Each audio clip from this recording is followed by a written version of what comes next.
ஈசாவாசிய உபனிஷத்தோட 16வது ஸ்லோகம்.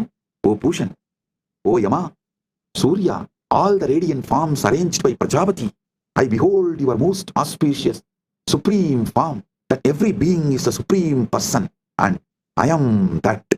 ஐயா, தன்னை வியந்திங்கனாலே அப்போ சூரியன், யமத்தை நடத்துகின்ற யமன், பூஷன், பிரஜாபதி, இந்த பிரபஞ்சத்தையே பார்த்து வியப்பீர்கள். எப்படிடா, சும்மா ஒரு விதையை போட்டு விட்டா மண்ல அது இவ்வளவு பெரிய மரமாக மாறுகின்றது. நாம விதை போடுதல் செய்த நிகழ்வு மிக மிக சாதாரண நிகழ்வு செயல். ஆனா அதோட விளைவு இவ்வளவு பெருசு.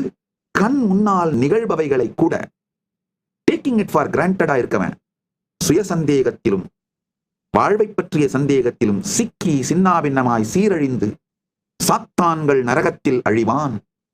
தன்னை வியப்பவன் தன்னை சுற்றி இருக்கும் நிகழ்வுகளையும் வியக்கத் துவங்கி பரத்தையும் வியக்கத் துவங்கி கான்ஷியஸா அந்த குவாண்டம் ஃபீல்டை இம்பாக்ட் பண்ற அறிவை தனக்குள் மலர்த்தி கொண்டு குவாண்டம் ஃபீல்டை இம்பாக்ட் பண்ணி தன் வாழ்க்கையை பெருவெற்றியாக ஸ்வர்க்கமாக கைலாசமாக மாற்றிக்கொள்ளுகின்றான்.